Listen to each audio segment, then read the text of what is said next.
Alright guys, Concord is officially dead. May it forever rest in pieces. Who knows if this game's even going to come back free to play. There's a lot of speculation that it will. But in the meantime, they have pulled it from all the stores. They have, delisted it off Steam. They've refunded everybody they can. I don't know what the stores are going to do with physical copies that were already opened. Who knows if places like GameStop are going to actually honor a full refund for an open game. I have no idea what they're going to do with that. But now we see sites like IGN trying to deflect from a lot of the legitimate criticism of this game and simply pointing the finger at the fact that the game took 8 years to make as the primary reason that the game failed, that it flopped. When again, you could look at it and say, sure, 8 years to make a hero shooter, $40 price tag in a free-to-play genre. Yeah, that's a bad look. It's definitely not desirable for a lot of people who just want to jump into a game without having to worry about, paying $40 up front for it. But if you look at the sales of games like Black Myth Wukong and Space Marine 2, there's a lot of games that cost $60, $70 from the get-go without even buying like the deluxe edition, and people are willing to spend the money on great games that look like a lot of fun.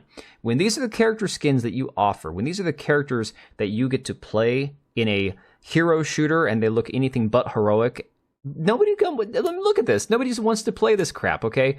This is a complete disaster, a woke nightmare full of he, him, they, them, pronouns in the bio characters. And this is what Concord had to offer. So it's no wonder that Firewalk Studio is having massive panic. You even see people like this Amanda chick over on Twitter panicking behind a block, behind a protected account over at Firewalk, talking about how this is a disaster for everybody in the studio, how they're all panicking about their futures. And I can't blame her for being worried, but the reality is Firewalk spent 8 years and hundreds of millions of dollars creating this disaster of a game with the intention of making it as woke as possible, antagonizing the gamers, hiring people who refer to themselves as professors when they have no doctorates. And this is what you get. Well, this is kind of the same situation in a way that we've seen with Star Wars Outlaws, where they're trying to deflect from all the legitimate criticism and saying, oh no, you're crazy, you're just a bigot, you're toxic. And we'll get into that in a second. But just if you look at this article from about a week ago here, talking about how sales for this game were 55% lower than Star Wars Jedi Survivor in the United Kingdom. That is a massively bad sign for a studio, a company like Ubisoft, who prides itself on making quadruple A games, starting their games at $70 and then upping it to $130 if you want the deluxe edition with all the DLC and upfront, season pass and all that garbage. Well, of course, this game is not doing so well, and you can tell because it's had a massive effect on the Ubisoft stock. The stock has not gone up since the game released. It, in fact, has gone down.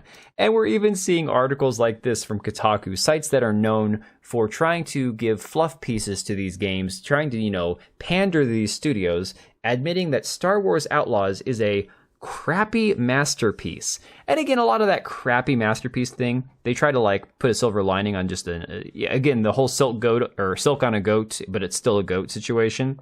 The reality is the game is a buggy mess. People have had massive issues with bugs, bringing them out of their immersion, creating a unplayable disaster of a game. And again, $70 price tag on Star Wars Outlaws. Absolutely mind-blowing that they think that they can charge that much for a game like this.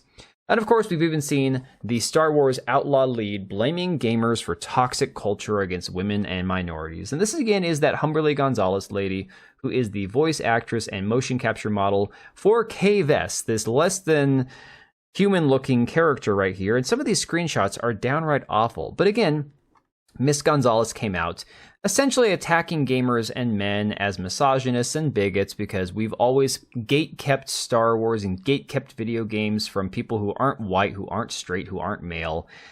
Admitting the fact that she herself has basically, bought in with this entire woke dialogue about how all gamers are evil and toxic, simply because of the fact that we're criticizing the portrayal of her in this character who is just inhuman. If you look at the woman, Humberly Gonzalez, she's a very nice looking woman. We've talked about this many times. And the character that they created is absolute nightmare fuel. And this is why gamers in particular are saying, look, this is not about, creating explicit games for people who are just, degenerates who have to see, half naked women all the time. This is simply, why can't you make this character look like the motion capture model? Why can't you make her look human? I mean, for God's sake, some of these screenshots, she looks absolutely god-awful. The crazy thing now is we are seeing sites like The Gamer, one of the wokest, most insane left-wing feminist-run websites on the planet, saying, okay, let's talk about Vess's face. I shit you not. This is a real article that came out a day ago. It says, the chuds are right. That'd be you and me. If you're watching this video, you're probably a chud. Vess does look weird, but it's not for the reasons they tell you. It could be because of technical issues and limitations, or just because she was supposed to look like that.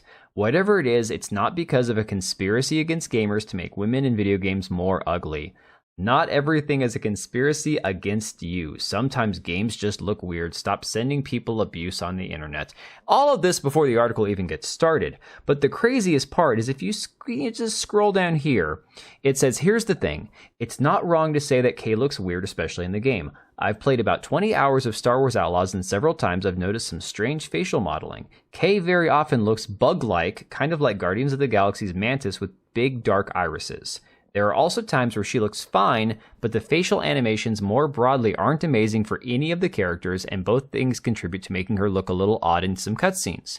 And here's where you get to the real kicker. This is where the gamer can't help themselves. But most of the people complaining about this aren't saying that a company like Ubisoft with this much time and money should have had more refined character animation. Some are saying that Sweet Baby Inc., a consultancy firm that, as far as we know, has no involvement with the game, is intentionally trying to make female characters more ugly to make some kind of political point. More broadly, the idea that Kay's face is a result of diversity activists trying to uglify video game women is being pushed on gamers to drum up anger so that blue ticks on Twitter can make money off their rage baiting. Which is the funniest thing, because that is all articles like this are rage baits. Those same blue check mark people that she's saying, or he's saying, or they, them is saying, we're going to get into who wrote this article in a second.